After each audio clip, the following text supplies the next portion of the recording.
What's up, guys? John Bonias, County Auction Sales Advisors here. 5 things. Would you like to work less, make more money, have more free time every month, build your cash flow of money that comes in every month without you having to go work for it? And then lastly, would you like to build your net worth, what you're really worth? Those things can all be done and achieved and are possible for you because they were for me, and I did it in a short amount of time through real estate and property, through tax deed sales in particular. And that's what I teach, and that's what I would like to teach you guys to do. So follow me along, DM me, watch the videos. I'll have a webinar coming up, or you can watch how I do this in detail and then decide if I provide enough value for you to change your life and if you'd like to invest with my course. Advisors, just want to make a quick video on my other Airbnb. This one's in Corpus. This one is a 2-1. So if you watch my previous video, you'll see kind of how we lay out everything in these. So this is a 2-bedroom, 1-bath, but this room sleeps 2. Like I said, we do everything with gray, the sheets, the pillowcases, the towels, right? We keep all that nice and neat and gray. And then in every room we provide a TV. It's a smart TV. We don't provide any of the actual apps or anything for them. We just provide the Wi-Fi, and people plug in with their own. Of course, in the closets, you always need to provide hangers. It sounds pretty basic, but you know, having a good set of hangers, a little shoe container. We also provide these little cubbies for them for their dirty clothes and stuff. And then just a little chair and, you know, some little knickknacks on the wall that we usually get at Goodwill. Moving on to the living, got a nice big sectional couch here. We do provide them with a nice big 55-inch TV, just a basic clean living room area. All in gray, once again, pillows are in gray. We did the yellow just to get it pop a little bit. Then we move on to the kitchen/dining area. They have a dedicated workspace there. On this board over here is where I kind of post all my house rules and things that I wish them to abide by. If they don't abide by them, I will charge them for it, and I'll get it. Little dining area, right? Seats 4. We have a gas burning stove. We have a refrigerator full size. We have a microwave, toaster. Once again, just in my other one, I have the coffee maker, toaster. I have coffee set up for them, coffee filters. We of course provide all the amenities that they need to cook, measuring cups, right? A good knife set, good utensils, right? We provide them with a full pot and pan set. There's those there, more over here, right? We provide them with cooking utensils, right? Everything that they need to have an enjoyable stay. Salt, pepper, cooking oil, cooking spray. These are essential in all these. Now over here is a little trick that I do. So in both the last 2 videos I had dedicated spots, but in every one we have dedicated spots to hold all the cleaning products, toilet paper, paper towels, all that good stuff is snuck in here. And then what I do is I lock them up, and each guest gets a certain amount based off the amount of days that they're staying, the amount of guests that are staying in the property. If they happen to extend the stay or need more, I leave the keys somewhere hidden on site, and I tell them, hey, keys are such and such spot. Go ahead and grab what you need from the utility cabinets, right? They have full use of the one in the center. These are both under lock and key that holds all my cleaning products. Now I do provide cleaning products for them here on site.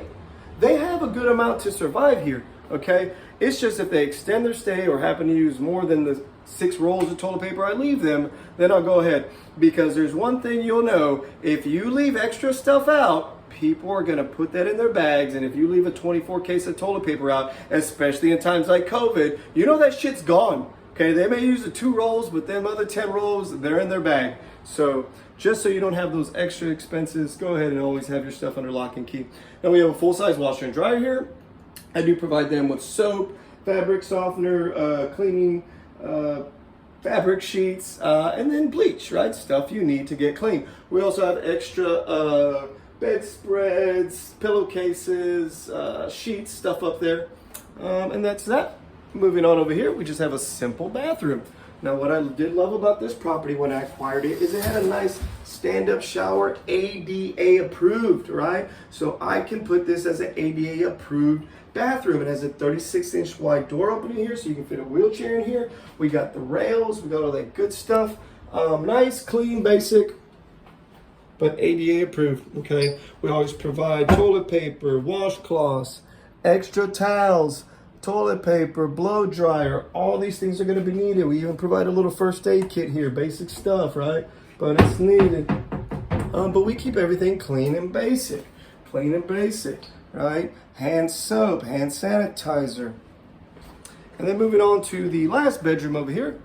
Once again, we kept it simple gray. Now this one is a little bit fancier because this one I got clearance somewhere, so it was just a great deal and it looks really pretty. Sometimes you want to pretty up the rooms by providing maybe extra throw pillows, right? Little chairs, things like that.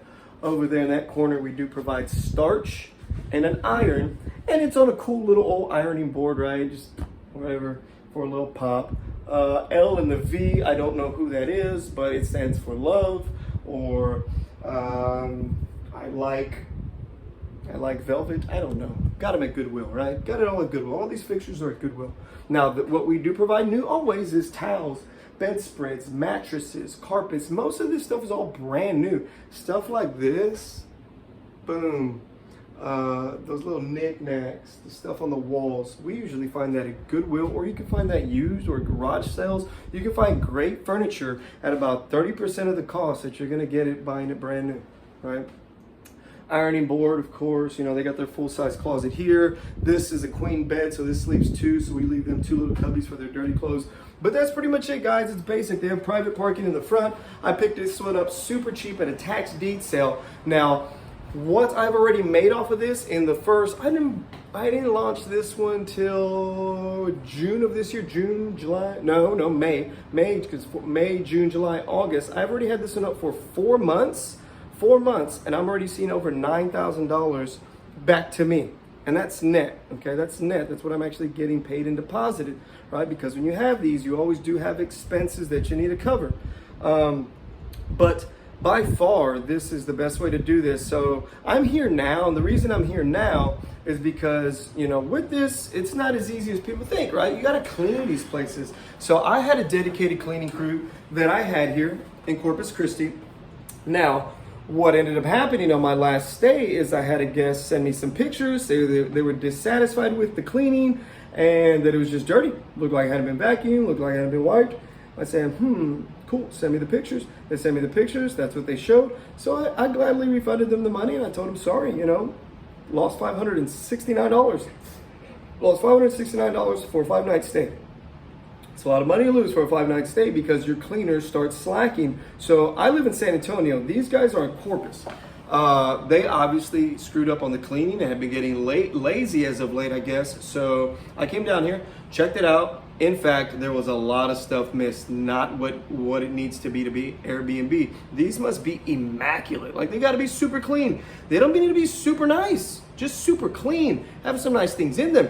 I'm in the hood right here, baby. This is the ghetto where this Airbnb is, but it's in an ideal location, okay? Even though it's in the ghetto, I have lock and key in the front. I have burglar bars. I got a gated key entry in the front. Like, it's safe, but it is in the hood. But it's a great ideal location for workers, for people visiting the beach, you know, that don't mind those things. And they're getting it at a great rate. So back to the cleaners though. So they obviously hadn't cleaned it how they were supposed to. So I came here, had a good talk with them. They let me know, hey, my schedule's filled up, things have happened, I can't really dedicate to that anymore. So now I gotta find new cleaners to get this going. But I had to come in here and clean this one a day myself. I had to drive down here to Corpus. Took me about 2 hours of cleaning. I'm gonna drive back to San Antonio. It's gonna eat up about 6 hours of my day, but that's okay. I got a returning guest checking in tomorrow. She's a nurse. She works at the hospital, which is about 3 minutes from here. So being next to hospitals is ideal because there's always traveling nurses, traveling doctors, contract workers, whatever, right? So it's a returning guest. The last time she stayed here, she booked for 3 weeks, and then she wanted to extend for another 6 weeks, but I already had another long-term guest coming in after her. So I'm like, man, I need to come down here and make sure the place is great for her. So I came down here, cleaned it up all real nice. She's here for an 8-day stay. It's gonna make me like $872 for an 8-day stay. But it may extend. So I really wanted to make sure it was clean for her, so I came down here and took care of it. Now go back to what I said. I'm gonna make $872 off of this for an 8-day stay. And it's a 2-bedroom, 1 bath in the ghetto. Typically in this neighborhood for a 2-bedroom, 1 bath, just renting it outright, I'd probably be asking about $650 to a long-term tenant and having trouble getting that kind of rent in this area. So you can see with this one, I about triple to quadruple on 1 month what I would normally get leasing it long-term tenant. This is just my strategy. You can do any strategy you want. And there are several, and I don't just exercise this one. There are other strategies to use in this. And I'd love to show you guys how to do this. Okay, the value you're gonna get out of me showing you how to do this from its infancy stage to now where you're actually Airbnb several properties is gonna change your life forever and build your net worth. You're gonna have cash flow coming in like crazy. You're gonna be able to do whatever it is you want to do. You still have to work sometimes. That shit happens. Look at me right now. I'm having to work. It never goes away. But if I tell you how my week was last week, you'd probably be like, wow. Yeah, my last week, my total amount of working hours, maybe like 16 to 20. Right? And that's working 3 different companies. It's working CASA Exteriors, CASA Realty, and then County Auction Sales Advisors, right? So that's my contracting company. That's my rental company, right? With all the properties that I got. And then that's my education training, right? 3 different businesses. I spent about 20 hours. And that's how much I worked. Now, some weeks I work more because I'm just on the grind and I just do that. Some weeks I work less because I want to. And this can be done for anybody. I've only been doing this for 5 years. 5 years. I'm in my 5th year now. Follow, subscribe, DM me, sign up for the webinar, sign up for the course, ask me about my one-on-one training, ask me about my small group training, ask me about my Zoom training that we can provide. Any way that we can learn to teach you and provide value to you and change your life, I'm willing to do. As long as you're willing to put it in as well. This isn't cheap, but nothing that's worth anything in life is cheap, but it will change your life forever, I guarantee you.